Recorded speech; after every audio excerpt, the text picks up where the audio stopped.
Hi there, and welcome to this day in history for May 19th. May 19th is the 139th day of the year in the Gregorian calendar, 140th in leap years, with 226 days remaining to the end of the year.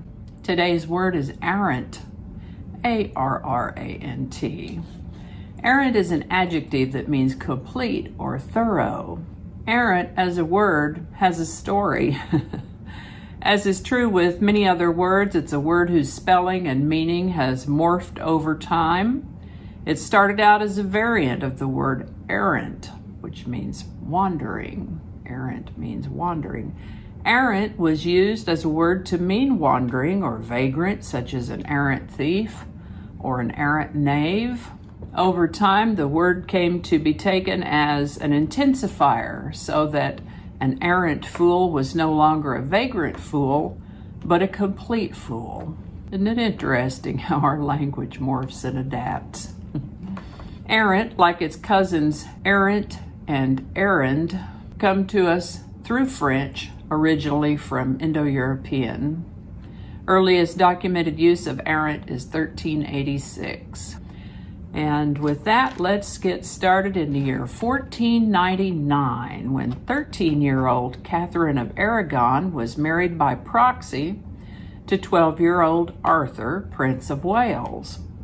A proxy wedding or proxy marriage is being united, that the individuals being united are not physically present with each other, usually being represented instead by other persons. Of course, this was an arranged marriage, arranged when she was only 3 years old. He was not quite 3. They did take up residence in the same house together, but unfortunately Arthur died 6 months later of an unknown ailment. And even though they were living in the same house, Catherine insisted they had not consummated the marriage, and this qualified her to marry again. And she ended up as the first wife of that dreadful, tacky Henry VIII, whom I have mentioned before. This item isn't about Henry, though. It's about Catherine and Arthur being married by proxy on May 19th, 1499.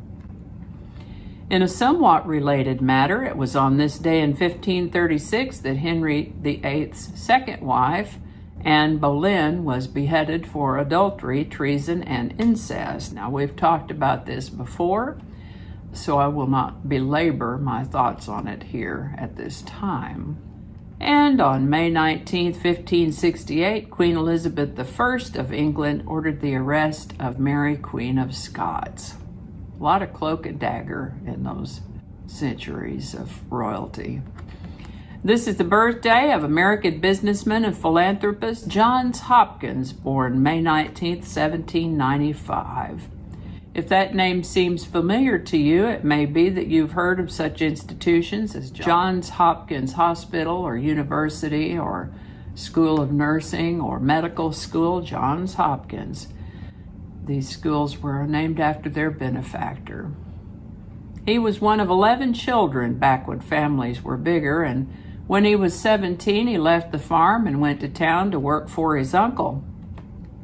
Johns and his cousin Elizabeth fell in love, but they were first cousins and Quakers, and there was a strong taboo against first cousin marriages among the Quakers. Interesting to note that neither of them ever married. They couldn't marry each other. They didn't marry anybody else either.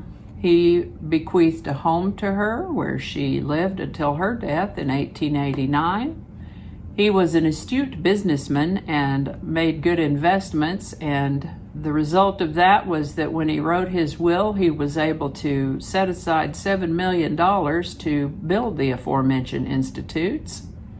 And bear in mind that he was born in 1795, so this will have been in the 1800s. $7 million went a bit further than it might now, although it's nothing to sneeze at now.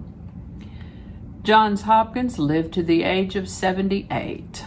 Napoleon Bonaparte founded the Legion of Honor on May 19, 1802. Parks Canada, the world's first national park service, was established as the Dominion Parks branch under the Department of the Interior on May 19, 1911. On May 19, 1921, the United States Congress passed the Emergency Quota Act, establishing national quotas on immigration. This is the birthday of American minister and activist Malcolm X, born May 19, 1925.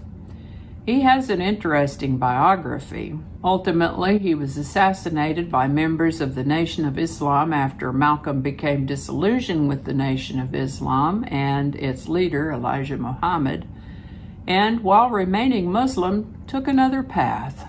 We don't have to talk about the exact nature of that disillusionment right now. It's easy enough to look up. But yep, they knocked him off, and it was ugly. Malcolm was 39. T.E. Lawrence, more popularly known as Lawrence of Arabia, did things that no one would have thought possible during World War I. He experienced lots of high adventure in his military career and described it all vividly and in great detail. He survived all that to die in a motorcycle crash on a little English country lane on May 19, 1935. He was 46. This is the birthday of American director, producer, and screenwriter Nora Ephron, born May 19, 1941. She's known for such movies as When Harry Met Sally and Sleepless in Seattle, for example. She lived to the age of 71. This is the birthday of English singer-songwriter and guitarist Pete Townsend of The Who, born May 19, 1945. Well, on May 19, 1961, Venera 1 became the first man-made object to fly by another planet when it passed Venus. And I'm not sure exactly how they knew that exactly, because the probe had lost contact with Earth about a month earlier and wasn't sending back any data, but there you go. Ooh, it was on May 19, 1962 when there was a birthday salute to U.S. President John F. Kennedy at Madison Square Garden in New York City, featuring the famous, or perhaps infamous, sultry performance of Marilyn Monroe's rendition of Happy Birthday. Interesting to note that the MC introduced her as the late Marilyn Monroe. In fact, she was not alive 3 months later. But I'm sure we'll talk about that when it comes around on the calendar. On May 19, 1963, the New York Post Sunday magazine published Martin Luther King's letter from Birmingham jail. This was an open letter wherein he defended the strategy of nonviolent resistance to racism. He said in this letter that people have a moral responsibility to break unjust laws and to take direct action rather than waiting potentially forever for justice to come through the courts. We're going to wrap it up here. I hope you learned something that you didn't know before. Pique your curiosity. I know I always learn something when I do research for these, and links to my research is in the show notes. Thank you so much for watching. Give it a like if you enjoyed this video. Consider subscribing if you haven't already. Feel free to share this around so other people can see it. Well, and I appreciate your support by watching. Well, I guess that's it. So thanks again, and I'll see you next time.